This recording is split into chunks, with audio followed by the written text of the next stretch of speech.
to the University of Waterloo and to Aircraft Canada for the invitation to speak with you tonight. And let's see if I can figure out this doohickey. So what is Gotham Park?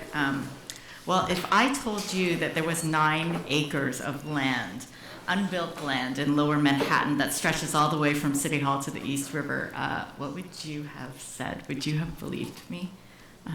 Well, like if you did, you'd be very gullible because it's not actually unbuilt. There is this incredible structure there which is iconic, which is the Brooklyn Bridge. But when you think about it, this is such an iconic structure, and yet underneath that, it is actually shockingly empty. And that's what I came across, which started our journey about 3 years ago. I guess I should stop moving my head so this all sounds very consistent. So vast open space that is completely underutilized. It was for parking, construction, staging, and it was closed entirely since 2010, cutting off a half-mile swath through the heart of Lower Manhattan. And I am going to just point out one thing there, even though I promised Fred I wasn't going to move, because look at that car there. It was never going to move on its own ever again. And yet it occupied this incredible site. The funny thing is that bridges are actually meant to connect, but we all know that where they land, they actually end up dividing communities. And in our case, they divided a lot of very, very diverse communities. And we had a thought. Why not use this leftover forgotten area that had kept our diverse communities separate from each other to create a community hub that actually brought us all together and celebrated and shared our diversity? So we put together a plan, did a bunch of research, and worked crazy hard. So Gotham Park is a 9-acre vision for a 3-stage, $200 million project in the heart of Lower Manhattan, stretching from City Hall to the East River, that is at the intersection between New York Civic Center, Chinatown, public housing, the historic district, the financial district, and Tribeca, which, if you do not know, is one of our highest income zip codes in the city. And by the way, the iconic Brooklyn Bridge lands right in the middle of all of that. Our community is incredibly diverse, and honestly, I actually think that our diversity is our superpower. I started Gotham Park 3 years ago, unintentionally, because no one else was willing to step up. And honestly, I think that was because they knew how difficult this effort was going to be, and I didn't. We saw enormous potential the more we started digging. And I don't know if you are able to read through all of this quickly, but we're incredibly dense and incredibly diverse. Our residents have access to significantly less open space than the vast majority of our city. That diversity sometimes results in a lack of equitable infrastructure. And that is also called environmental injustice. And it's really clear if you look at the investment in our community versus the communities directly to the east and to the west that this is so. And yet, we sit on enormous potential. There are over 10 million pedestrian crossings a year on the Brooklyn Bridge, and that results in a daily average of just over 27,000. And even on a horrible weather day when it will literally be hailing on your head, we are still going to find 16,000 brave souls crossing the Brooklyn Bridge. And you go, why? Why would you cross the Brooklyn Bridge in a hailstorm? The answer is that if you have ever visited New York, you will know that it is a pretty expensive city to visit and stay in. And so if the weather has not cooperated while you are there, then before you have to catch your flight, your bus, your train, you are going to take that iconic walk on that most beautiful bridge with the city skyline ahead of you and the Statue of Liberty to your left. Because in every single movie and video and TV show and music video that you see that has New York in it, you are going to see that bridge. And yet, I don't know if any of you have actually walked across the Brooklyn Bridge. This is what I call the mugging stare, not because you will get mugged there, but I feel like it appropriately explains the vibe of the space. This stare is actually what I consider the key to economic revitalization for our Lower Manhattan communities. if you were visiting New York City for the very first time, you would probably look at that stairwell and give it a pass, given the reputation that New York City has in the world. But it's actually totally safe. We think that if we are able to get thousands of people down that stair and then hook them up to a wayfinding program that is intuitive, we will be able to harness that tourism energy and the economic power that goes with it and start feeding it, driving it into our directly adjacent communities that have long suffered from a lack of investment and, frankly, a lack of foot traffic, because these communities have been passed over and they do not have the resident population to be able to support the amount of small businesses that they have. Did you know that Chinatown is literally only a 5-minute walk away from the Brooklyn Bridge? Did you know? Is that better? Awesome, thank you. Did you know that the South Street Seaport is also only a 5-minute walk away from the Brooklyn Bridge? We think that it's really easy to think about opening this road up, which is Park Row, and connecting it with a sidewalk, which shockingly it does not yet have, to actually get people from the stair and into these communities. And I just want to say that we actually are seeing the sidewalk being built today, and it should be open in about 2 months. So this, which is what we came across when we first found this site. And by the way, when I say find, I should be clear that the site has always been there. The Brooklyn Bridge has been there for 141 years. And yet, this, how is that even possible? Because when the Brooklyn Bridge was originally built, it was actually part of the city fabric. There were businesses, interconnected shopping arcades that ran through the entire structure. There were roads that actually passed beneath these beautiful, majestic arches, and the city life flowed within and around it. I just like this shot because I think they're really cute. This building was lively and in use. This is actually just a shot of an awesome video that we have, and if you want to see me later, I'll show it to you. There was a restaurant inside the Brooklyn Bridge, and if I get my way, there will be a restaurant in there again. And what do you do with tens of thousands of square feet of underground, temperature-stable, windowless space? I think this was a great idea. Champagne vaults. Alcohol likes to be at temperature-stable locations. So Paul Roger is this awesome French champagne house which used to occupy certain vaults of the Brooklyn Bridge. And this particular postcard that you see there is actually a toast to Bacchus, because, well, at the end of Prohibition, you would also want to celebrate. And so I reached out to them and I said, hey, you're still around, we're still around, what do you think? And so we are talking to them about coming back into the vaults of the Brooklyn Bridge. We also think that we should have a public library because we don't have a public library south of Murray Street in Lower Manhattan. That's a huge swath of the community that is not served.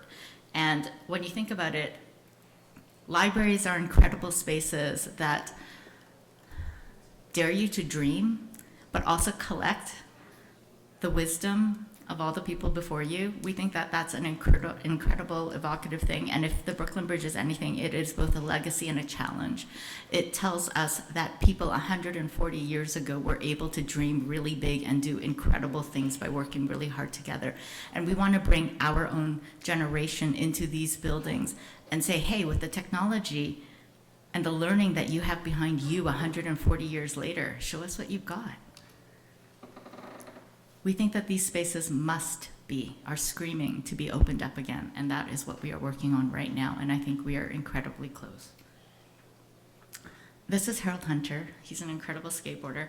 You can see in the background that the Brooklyn Bridge has now been completely closed by the time that it became the skate mecca. These red bricks are so important to the skateboarding community because they created the waves that the skaters would ride. in New York City, we don't have abandoned swimming pools like they do on the West Coast. And so we have street skating. You basically go, and the entire city, everything you can find there is an obstacle course at high speed for a skateboarder. And this place is like the birthplace of East Coast street style skateboarding, which is why it is so incredibly valuable. And it was heartbreaking when it closed permanently in 2010. And that is why we are working so hard with the skate community to open it back up again. This space was NYPD parking. We think we can do better. And this is an image from Snowhetta, just sharing some idea of what we think it could be if it was utilized, greened up, and the vaults were reopened. We think that this could also be better. And this is another image by Snowhetta looking at an elevated off-ramp that has been decommissioned since 9/11, where we would create an elevated viewing platform that overlooks the entire site. So Gotham Park is a 3-stage, $200 million project, and yet we think that annually, once complete, by leveraging the value of the 10 million pedestrian crossings annually, we are actually going to create $150 million in economic impact in our adjacent communities. Importantly, we think we're going to create 3,300 jobs. We have walked a lot of people across the site, and so these are the elected officials that we needed to get on board to make this happen. The only one I haven't gotten to yet is President Biden, and that's because he has a really, really big security team. No, that's actually true. He has a really, really big security team.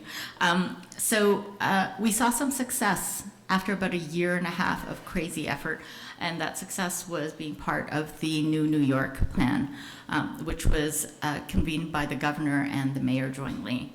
And that is how I met Dan Doctoroff, who is now an advisor to the project. We won $4 million from New York State for the Chinatown Downtown Revitalization Initiative, and then we were announced in the mayor's State of the City as a priority project for the public realm improvements. We were, as Val said, in the New York Times twice, and we opened our first acre in year 2. We work constantly with all of our local schools. This is one project that we do. The beauty of being a long, skinny park in lower Manhattan, which is incredibly dense, is that we have a lot of neighbors. And 2 of our neighbors are actually educational. So one is Murray Bertram, which is a Title I high school, which houses 4 different high schools within the building. And Title I, just so you know, is an American term for high poverty level for the students. Then we also have Pace University. We also have NYPD headquarters. So that's like a serious security issue, but also a great free consultant whenever we need some help. We have local NYCHA's Alfred E. Smith houses and a lot of seniors within our community to the north and south.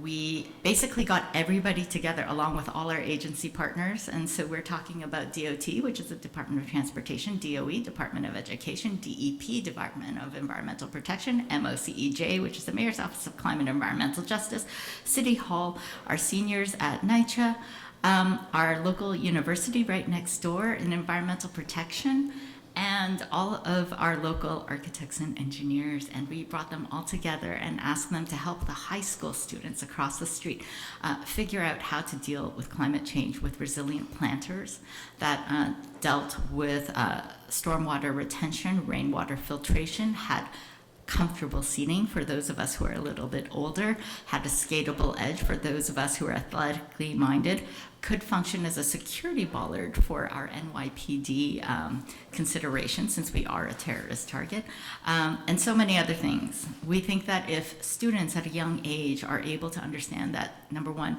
the adults in the room believe in them, and think that they can address real world problems, and then the kids actually learn about how to address these real world problems, they are going to leave school knowing that they are capable and confident in what they want to accomplish in their lives. And so that's incredibly important to us. We work with so many schools around the city and even outside of the city. So we were able to turn that desolate-looking space into something that is activated and a community hub. When we had our first community block party in the fall, we had about 300 people come in, and remember, this is just for 1 acre.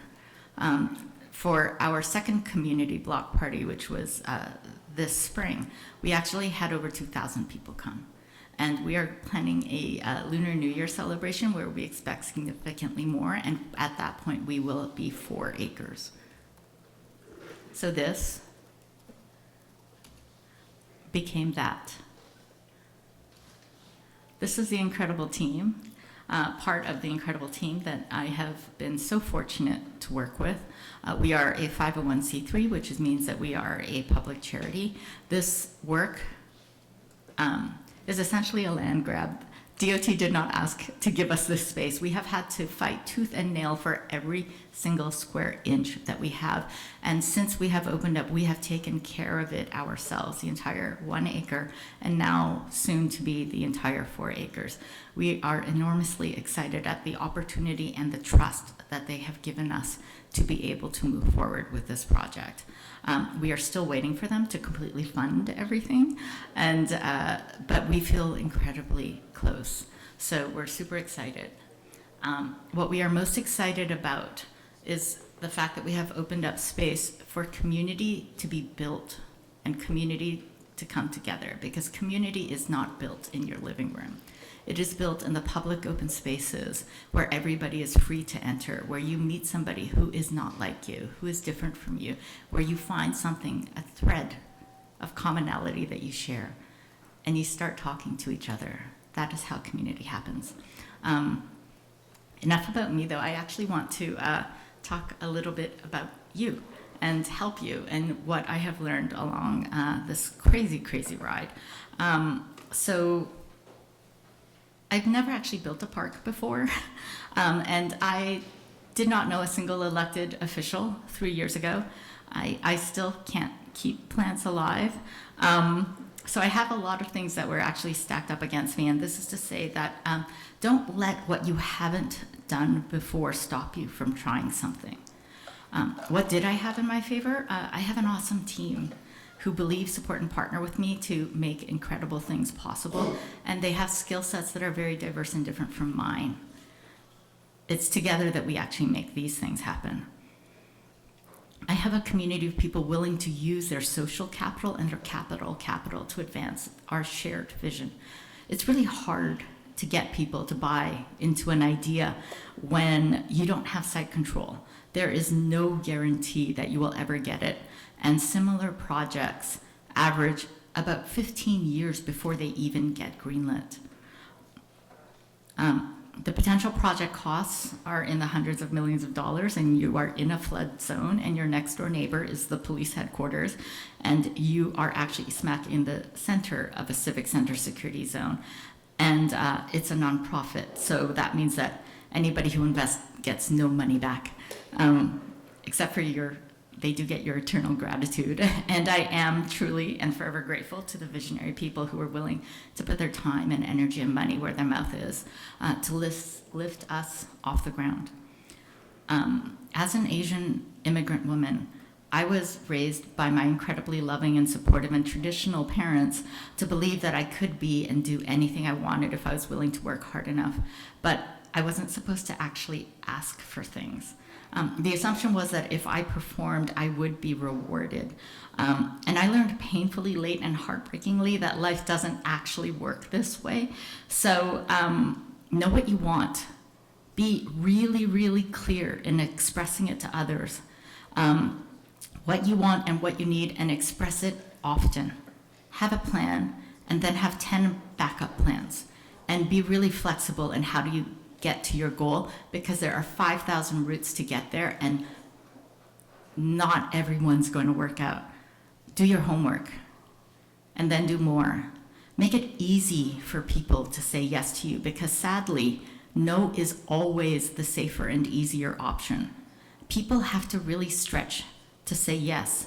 People will take on risk if they say yes. Make it worth their while. Understand the terrain before you jump in. Listen to people. especially to your stakeholders.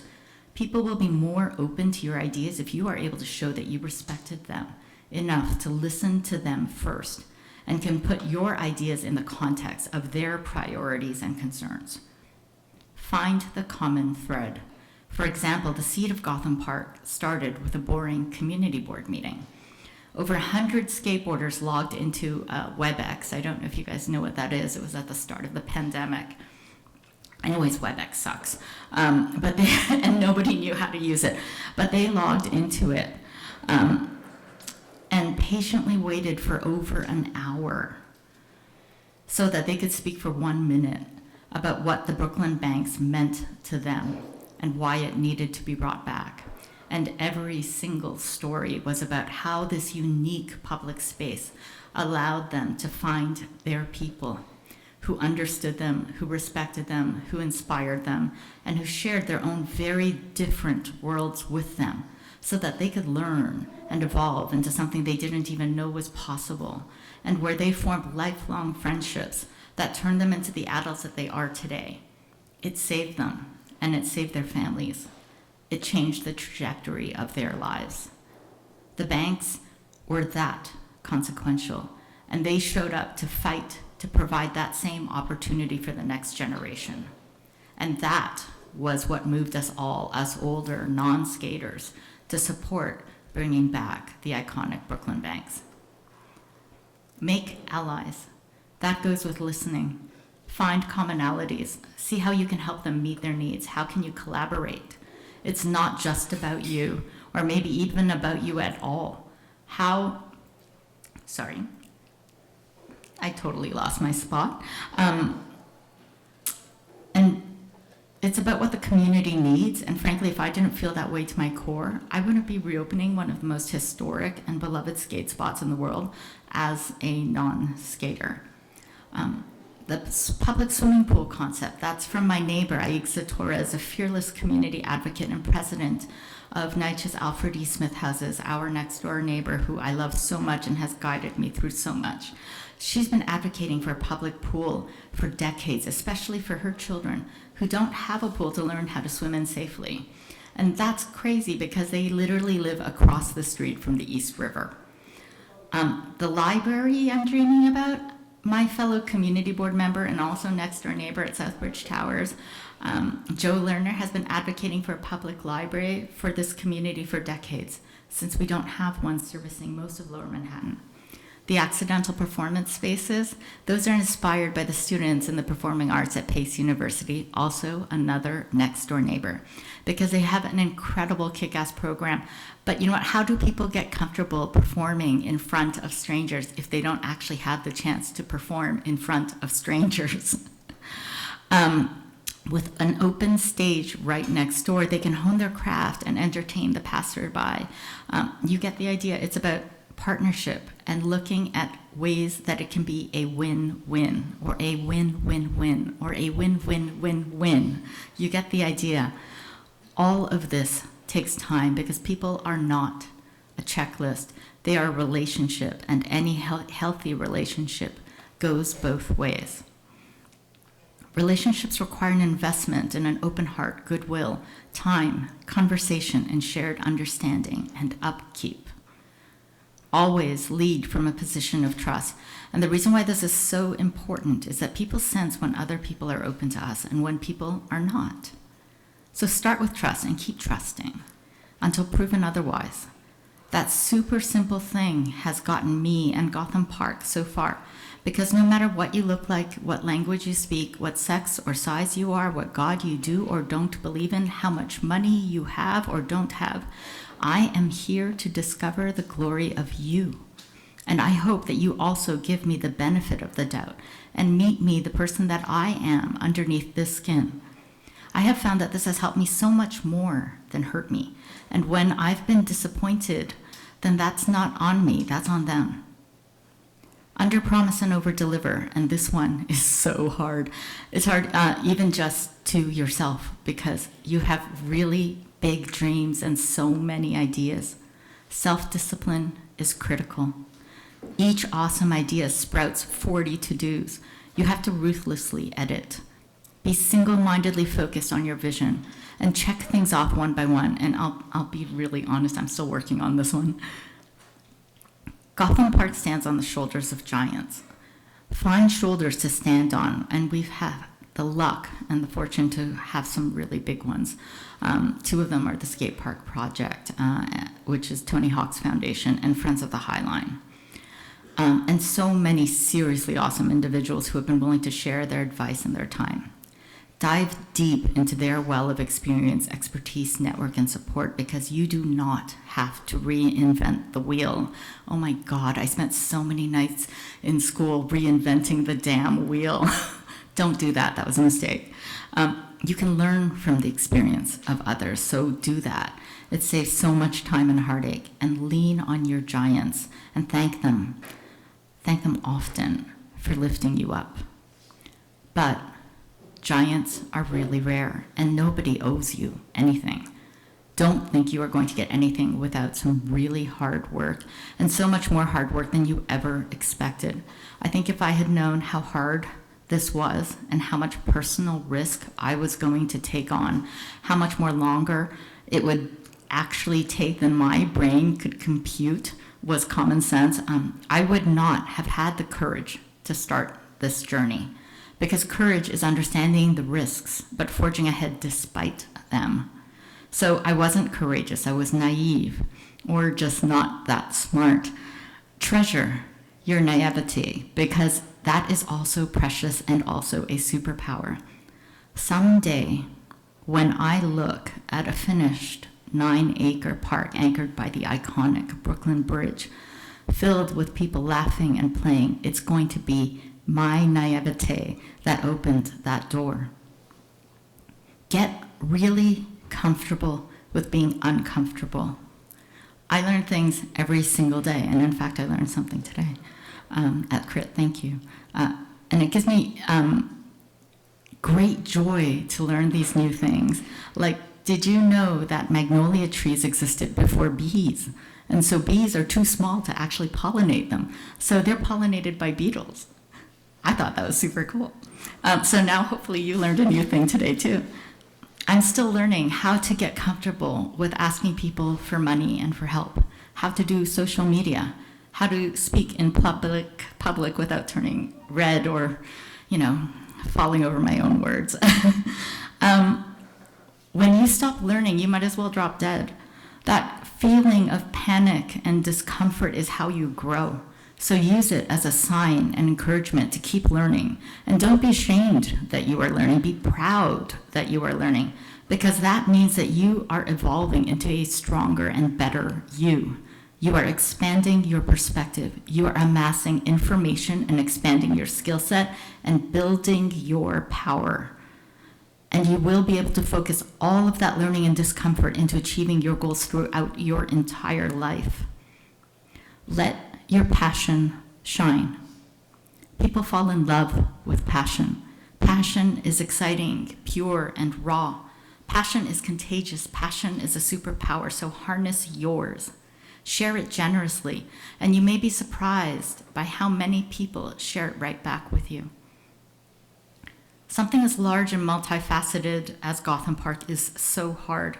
There are a lot of disappointments and times when it all feels insurmountable. When you feel like you're still building the rocket ship while flying ever higher into the ever-thinning atmosphere, the panic and the fear are real. You will fall down many, many times, but you have to keep getting up and dust yourself off and try again and again and again. And when you go out into the professional world, you are going to step into power. You might not feel like it, but the decisions that you make have impacts farther than you can imagine today. A wise man once said, "With great power comes great responsibility." That light fixture you design, that building you build, that bench you locate or don't, that coffee mug that you sculpt, every single thing has an impact beyond you. We, the collective public, are a captive audience to those lines you draw in the computer.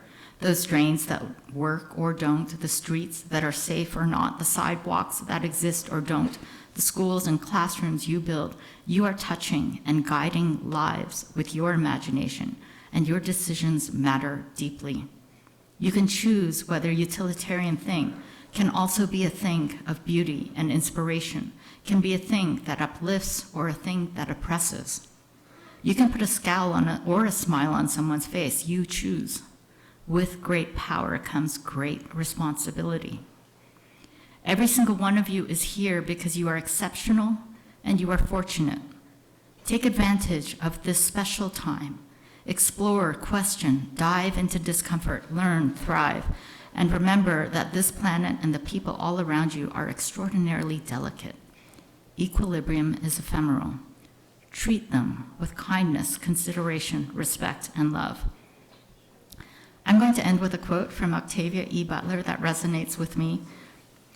All that you touch, you change. All that you change, changes you. Thank you.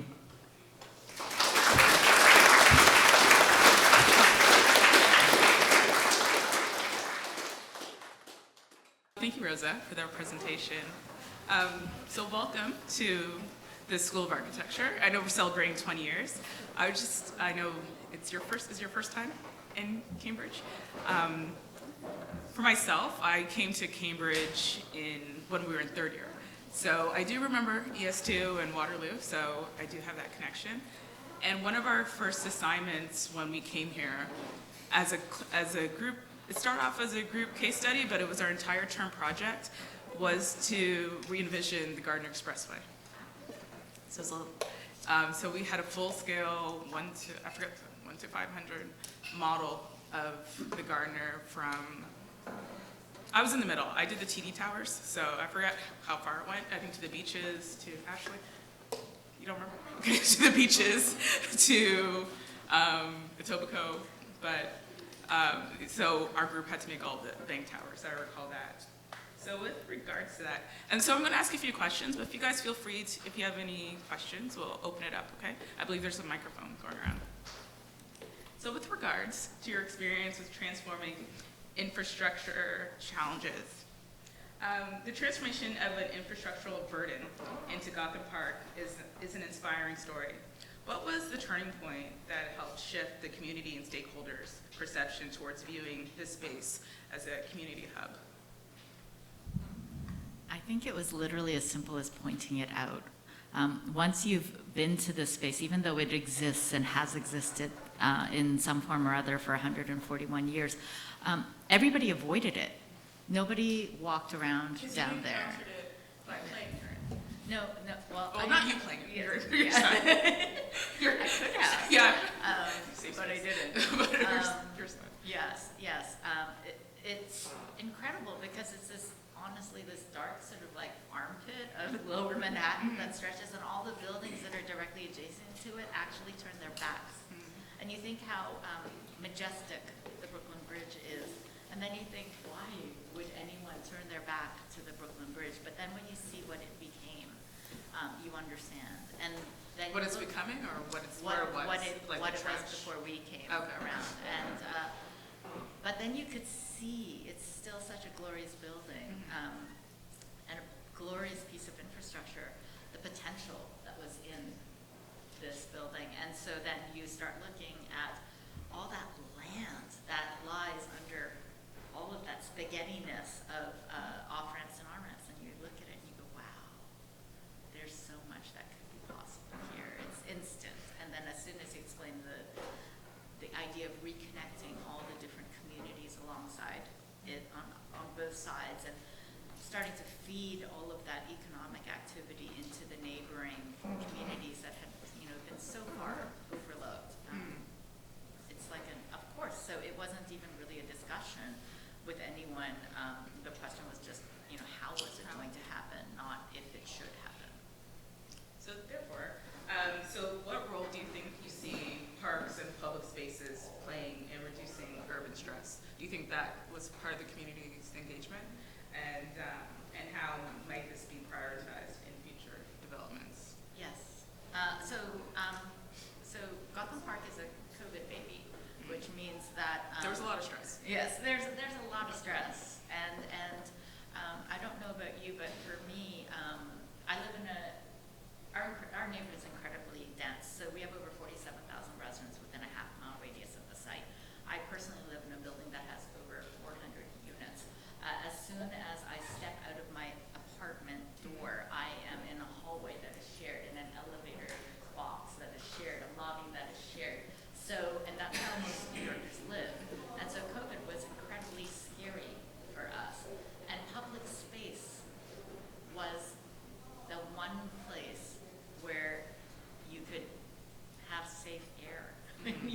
know whether or not the air was safe with strangers. And so it's incredibly valuable, but it's valuable in more ways than that. You know, one of the documented findings of COVID is that it really stressed out our elderly population with depression And isolation. and isolation. And public space is incredible because it is this place where you actually get to talk to people. And strangers. Strangers. And I think, as you say, talk to people, I think that's lost often. Especially, and I think there's still an aspect of that that's continued to be lost. Yes. Talking to people. I tend to poke people when I meet them in person to see if they're real, because instead of talking to people, see, it's continuous. Instead of talking to people on screens all the time, so it's a good way. Yes, yes, there is absolutely something that's lost through the internet. Yes. Also, with regards to the importance of place, can you expand on how you view the importance of place in your work? How do you ensure that a sense of place is preserved or enhanced amid development pressures? Because I assume, because just seeing even the renderings, that this will, if you build it, they will come. Yes. So They're already there, they're just walking on a different level. yes, so I was just wondering, like, I'm sure with development pressures, there might be influence to, I forget my New York chains, but like set up like a burger joint in the middle or something. Like, how do you think there's a balance of inviting people or also being like community first and checking with the community? We're definitely community first, and even the economic portion is actually anchored in community support. In terms of a burger joint opening up, well, the bridge is actually landmarked, and so we are going to have an enormous... Shack's Burger, that's what, Snacks? Oh, Shake Shack. Shake Shack, sorry. Shake I'm Shack, like, I'm yes. sorry, I just looked that. Yes, yeah, no, I had it like 2 weeks ago. We are prioritizing community first in the infrastructure of, you know, of these open spaces in the vaults. And the reason why we are doing that is because I don't think you should have to pay a penny to actually walk inside these beautiful spaces. However, obviously, as a 501c3 that's responsible to take care of all of this space, that takes money. And so we have to balance out both of those. But we want to make sure that there always is a focus on open space that is publicly accessible for free, that welcomes anybody. And that's just the way that we are going to approach the entire thing. Oh, and I also should mention in terms of gentrification, we have a very, you know, can I go back to the screen? I'm just going to bring up our neighborhood super fast.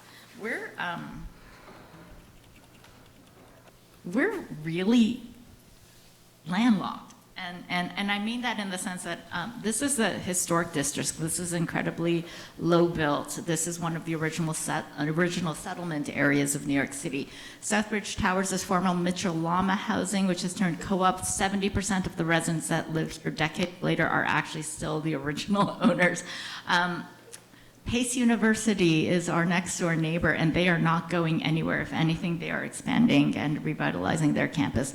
I do not imagine City Hall will go anywhere either, nor the Municipal Center, which is a government place. And directly beside them are the federal law offices, the jail where bad things happened, and then Chinatown. Our direct neighbor to the north is One Police Plaza. They are also not moving anywhere, nor is Murray Bertram High School. We have one commercial building directly below Murray Bertram High School, and then the rest of it all the way to the water is Nitrous Alfred E. Smith houses, which is subsidized housing. They are also not going anywhere. So the bizarre and interesting thing about why this is even possible is that we are landlocked in so many different ways. We are also in a business improvement district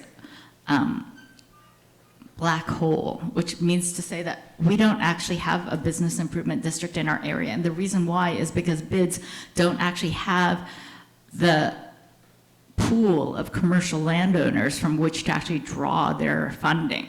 And so that's why we are taking care of everything ourselves. There is absolutely the risk of gentrification in any major beautifying work that you may do. We think it's significantly reduced because of our very specific situation. But on the other hand, I would also say that it's always a difficult question, because to me, the reason why this project is so necessary is because we only have 20% of the existing city median of open space. incredibly dense, and yet we have so few outdoor resources. And what we do have is frankly going to be offline for some of it for years and some of it for decades. One thing that I haven't touched on yet is that we actually have 3 resiliency projects going on directly beside us and plugging into. So this is going to be the line of BMCR, which is the Brooklyn Bridge Brooklyn Bridge Montgomery Coastal Resiliency Project. That's going to tie in right there. Then we have the South Street Seaport Resiliency Plan, and that's going to tie in and hook into that. And then eventually we're going to have the 20 to 30 year, $8 billion FIDI Seaport Resiliency Plan, which is actually going to build out into the water because we are so full of infrastructure right up until the water's edge that if we dig down, instead of billions, it will cost trillions. And that is also going to hook right into our site. And so because of all of this craziness that is going on and all of this public space that we do not have the utilization of, it is even more essential that we open up a major corridor of public space for everybody to be able to utilize. Eventually, in 20 or 30 years, we're going to have, an awesome park right here. I could be 40. Until then, we still need to live. And I just want to be clear that time is precious.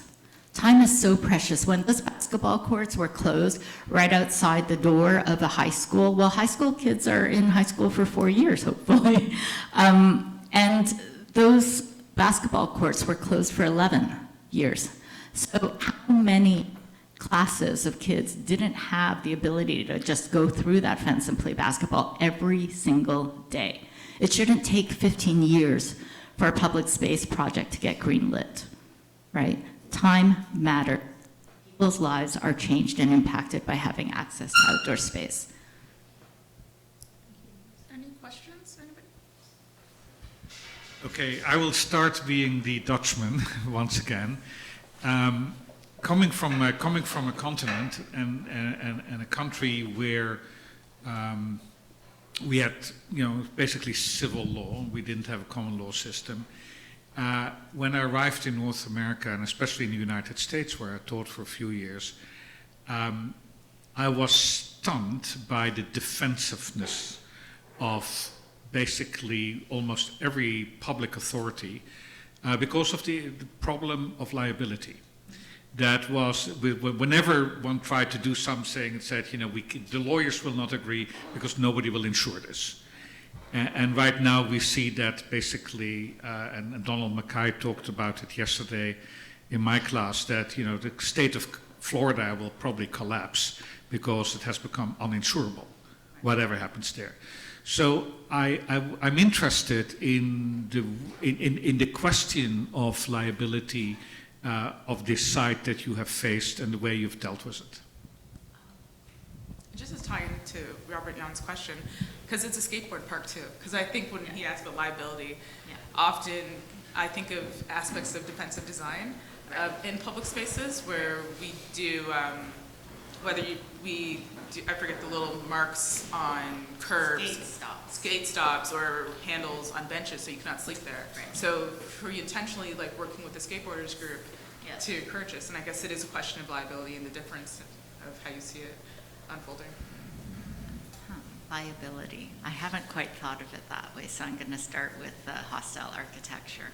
I don't believe in hostile architecture. I believe that cities are built for people, by people, for people. And I think that they should be welcoming to people.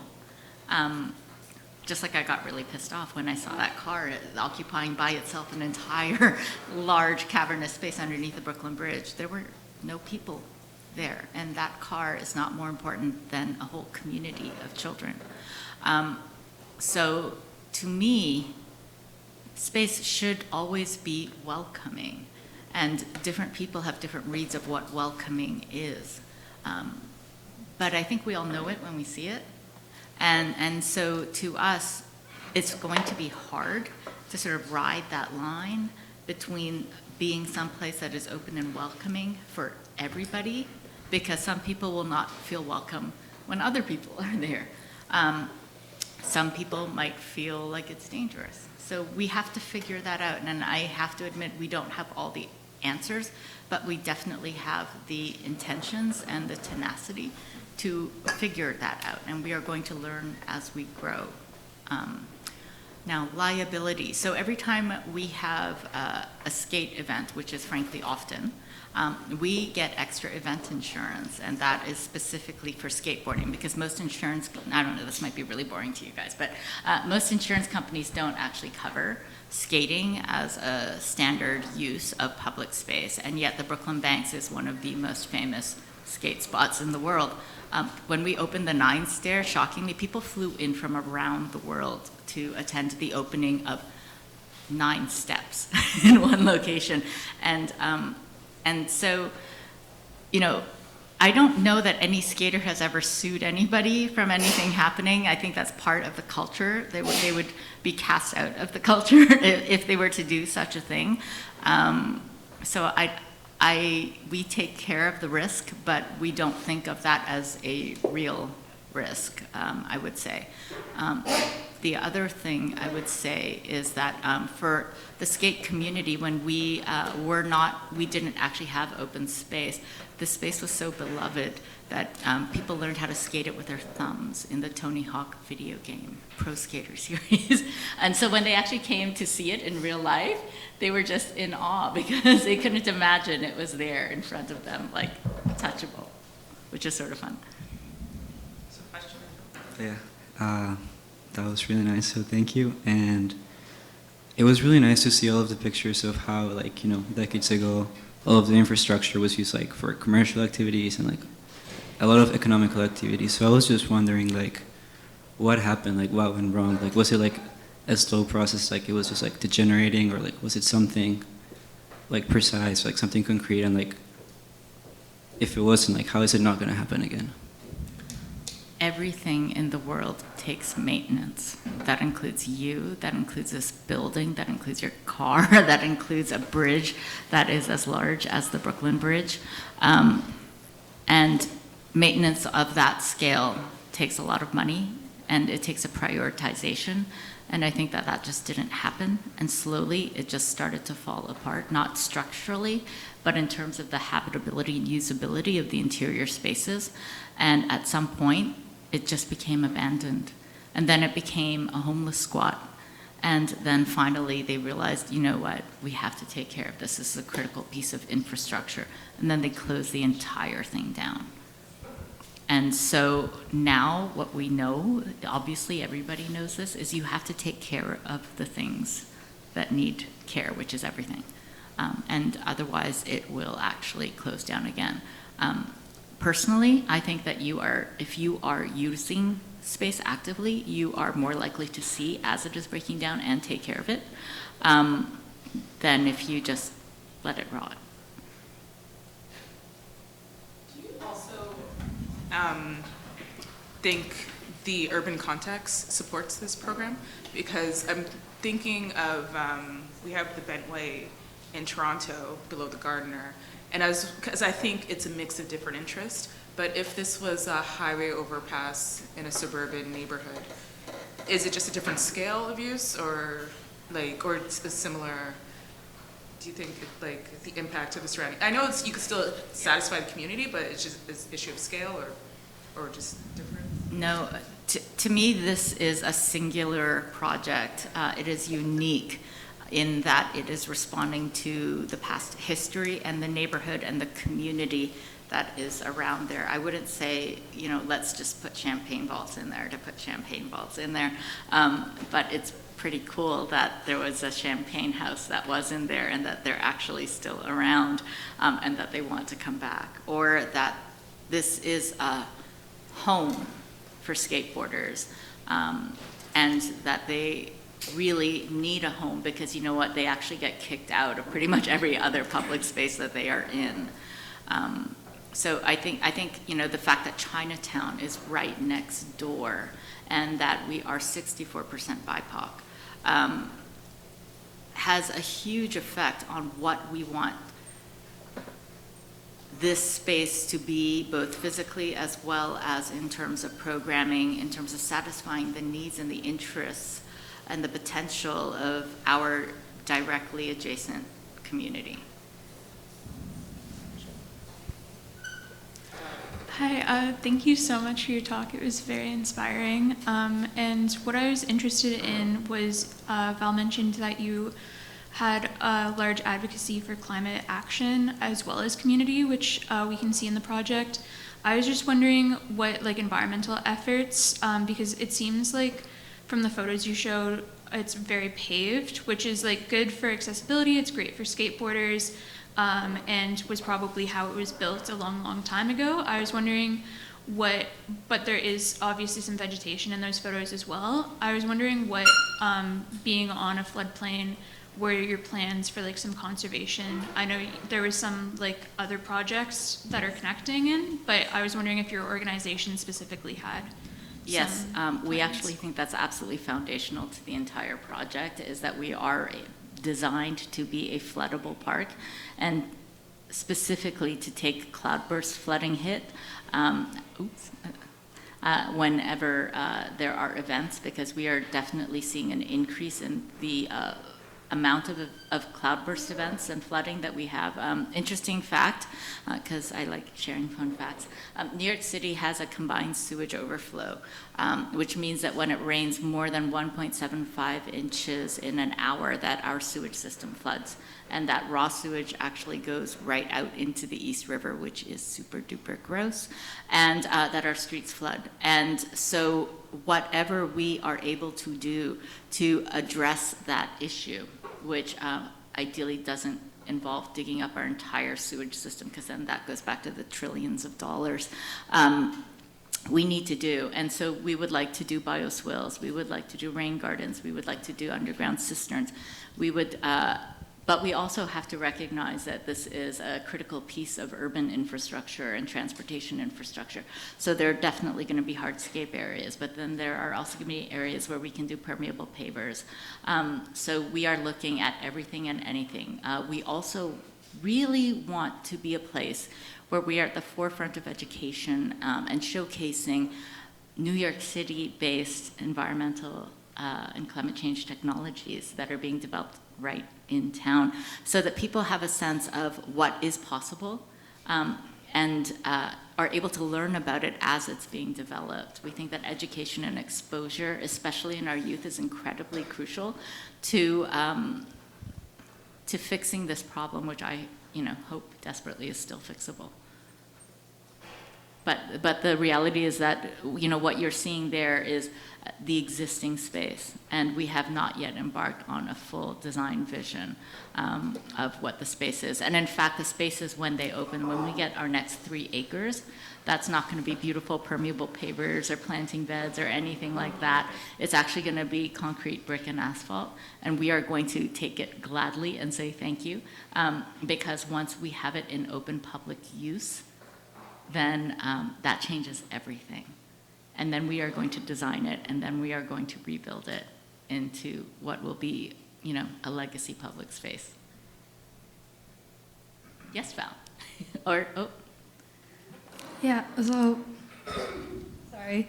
I really appreciate what you've been able to do for, the community of New York, and, I understand that this is, a nonprofit project in, the middle of a bustling city, and, how hard that could be. I was born in Seoul, and then I came to Toronto, so, I understand, how important it is to have that sort of natural environment easily accessible to you. And so I understand that there was a lot of people, on board with the project, but I do see how some people, you might get, a little bit of pushback and, a lot of rejection, this idea of, the taxpayer money and, do I want to invest my money into, something that hypothetically I wouldn't get any profit? Sorry, this is my first time talking, so. You're doing awesome. Thank you. So my question for you is, how did you interpret that sort of rejection and that, pushback, and, how did you respond? And, this must have taken so much time and energy, and I wonder how, you got through that. Yeah, thank you. thank you for appreciating how difficult it was, and it is still difficult, regardless of whatever wins we have been able to achieve. Every single day is absolutely challenging, and it's work. It's really, really hard work. How do you deal with rejection and no? Tenacity is huge. When somebody says no, ask them why. And it's really interesting what they come back with, because their answer of why they said no is actually your checklist. It's your to-do list to get you to a yes. So ask that question. Don't just accept a no. Also, I received, so many no's. And again, that comes back to risk, right? Like, why are they going to stick their neck out for you and risk their job for you to say yes and green light something? What's the benefit in it for them? It's really easy for them to say no. It's really, really hard for people to say yes.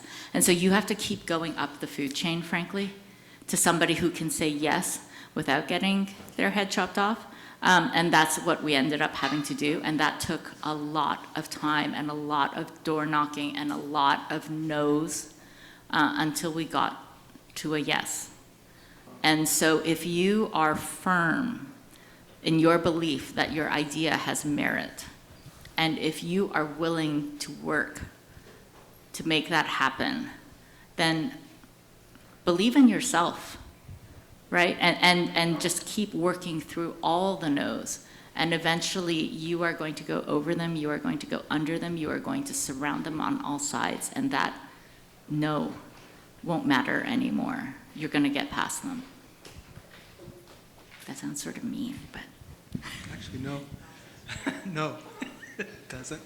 The question I have is a bit more prosaic. At a certain, and you mentioned it actually in a little discussion that we had. How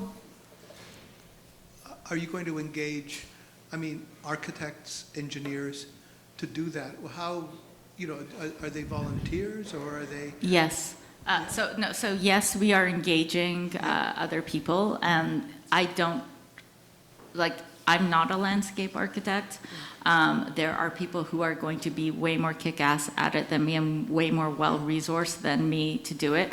I think that what I've realized in this journey is that somehow I have a talent that I did not know that I had, which is interfacing with agency and elected officials and community stakeholders to try to make this happen. That is the most effective use of my time, and so you have to be willing to set aside, and I think a lot of you will probably do this as you leave this school and walk in your professional paths. Sometimes they are meandering. They are not every single one of you is going to graduate and then take the exams and become an architect for the next 50 years of your life. You might go on a little tangent. You might go on a lot of little tangents. And so trust that, though. It's going to be okay. You are going to find things, and you're going to get the foundation that you have built here is still going to guide you in that journey.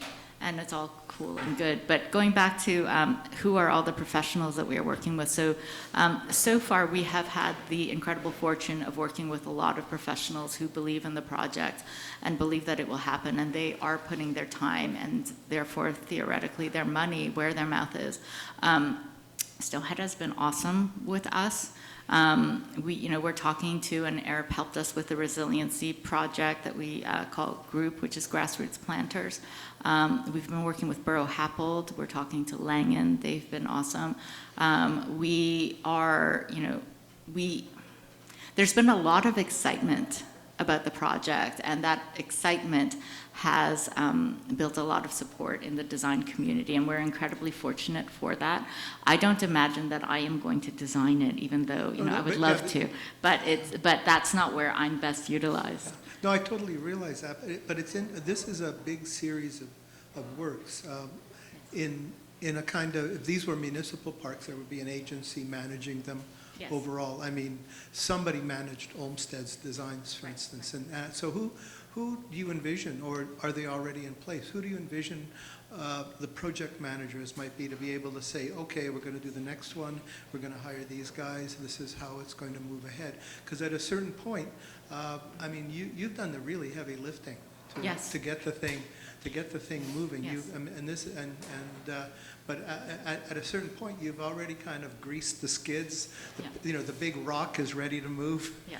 And get put on top of the I pyramid. love your optimism, Val. Okay. No. No, if anything, we are rolling that enormous boulder up the mountain, and we will continue to roll that enormous boulder up the mountain until it is done. This is all, by the way, in partnership with the Department of Transportation of New York City. They are absolutely going to lead this, but it's interesting because large agencies tend to be less agile than smaller nonprofits and people who are slightly obsessive about things. And so we are definitely slightly obsessive, or maybe extremely obsessive. And so we do think about this constantly, and so we are moving this forward constantly. And we bring things to the city and to the DOT and explain what we think should happen. And sometimes, actually, most times they do happen. Like, you've never seen a person so excited about sidewalk before, and you probably shouldn't have to, frankly. All your sidewalks should work, like they should be traversable, and they should exist. But we've been able to create sidewalk with our nudging that did not ever exist before, and we're really excited about that.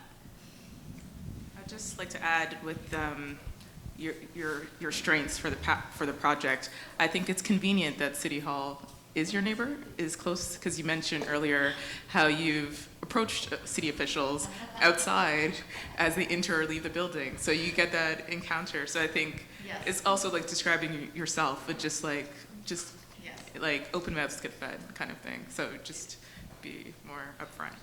Yes. Like I think, now I'm going to paraphrase Madonna, you can't get what you want unless you tell people what you want. So be really clear. And so, yes, what Camille's alluding to is that when I see people on the street that I need to ask for something, I just put my shyness on the side, and I put my pride on the side, and I just go, and if they're walking one way and I am walking the other, I will just turn right around and walk them to the City Hall gates, and talk to them about what we need for the project in that 5 seconds, that 15 seconds, that 30 seconds that I have. And I will do this with everybody. I have shamelessly followed a deputy mayor to the bathroom at an event. Talk about a captive audience. I will do whatever is necessary because I think that the goal is worthwhile. And sometimes you have to do that to be able to break in if you didn't come to this with connections or vast sums of money. You have to find a way somehow, and I am actually living proof that you can find a way somehow. It probably comes at a cost, but if that cost is okay with you, it is possible.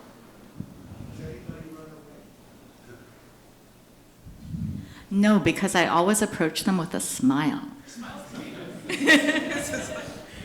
I don't look threatening at all, and so usually people just smile right back at me, and that, goes back to being kind and respectful and considerate and recognizing that they do not owe you anything. They do not have to talk to you. So when you are asking them for their time, you are asking, and they have the right to say no, unless you did stalk them to the bathroom.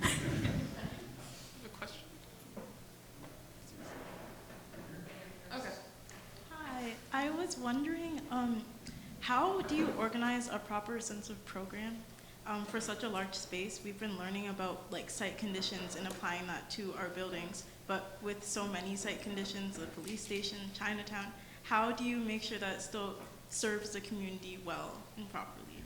That's a really great question. So first thing you want to look at is, at least in New York City, noise. So how much noise are you going to generate by, and how much activity are you going to generate by all the different things you do? We go from not resi to resi, right? So you want to keep the resi stuff more quiet and programmed to be people-friendly, and then let the spaces that are less resi or not resi at all be something that might have noise involved, but which gives people enormous satisfaction. Interestingly, we had a rave, an accidental rave at our site. We're only 1 acre. It was an EDM group from London called Chase and Status. And it was an afternoon event. We did not know it was actually going to be a rave. But it was fine because it was at the section that was right next to One Police Plaza. And it was on the weekend. The businesses were not running, and so, I mean, obviously One Police Plaza is always occupied, but the other businesses and the schools were closed. So it was okay. But also, a lot of it has to do with like talking to the community and asking what they want and what they need. Like I said, all of the programming actually came from neighbors.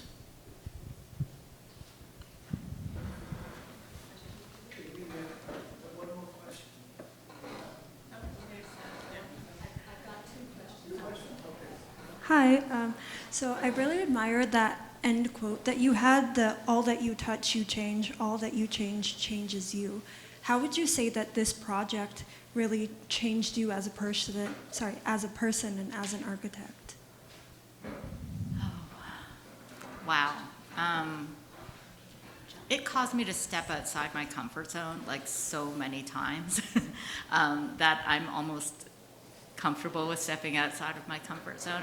And I want to underline that for all of you, that if you are not feeling uncomfortable, then you are not learning and you are not growing. So some of the things that I have learned to do over this process have been like weird.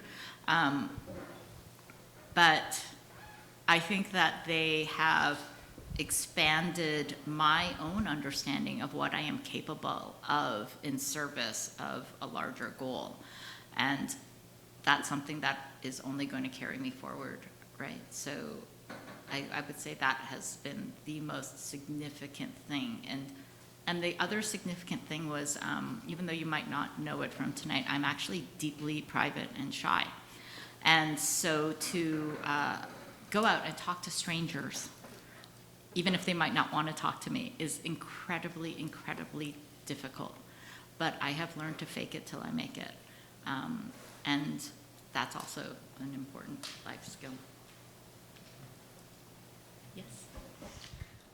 You mentioned the idea of superpowers, and I think you showed us 2 things about superpowers. One is what you just said, and also so tenacity on the one hand, and the ability to communicate with people and maybe be an inspirational, motivational speaker. And I think you've done a great job in that for the students tonight. There's something I always say to students is that as architecture students, you know, or as architects, our superpower is the visualization of data, the visualization of information, the visualization of ideas. And I'm curious, so you've got those renderings from Snøhetta, and those are powerful things. Are you, I'm curious to what degree you're utilizing beyond that, maybe the power of visualization through drawings and through imagery to galvanize the potential for this site through showing people with the visual imagination of drawings what it could be, and therefore getting people behind it, because that's an incredibly powerful thing that you know the students in the room can do, and I've seen it happen in a variety of ways with drawings, particularly drawings from students, and how that galvanizes people's imagination and then eventually gets people who have money and power to put behind those ideas. Yes. You know, it's interesting because I spoke to 2 people, and they told me the exact opposite things about when it comes to imagery and how to sell a project.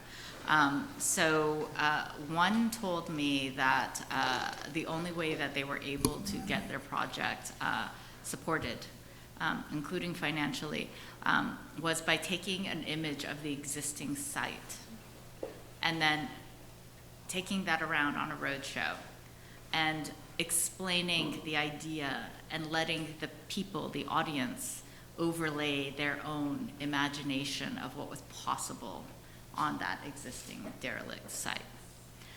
And then the other person told me the absolute first step that you must take is to create really beautiful, inspirational, evocative imagery. That is what's going to sell, because a lot of people are not able to imagine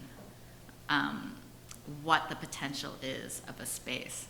So I'm actually torn. I do think that more people than less people need the aid of the visual imagery that frankly is magical, that you are all able to create. I personally do not have that skill set because it is digestible to people. So many people, when you do your renderings, they think it's real. I've seen that happen so many times. That's important because a lot of people have difficulty understanding the potential of space.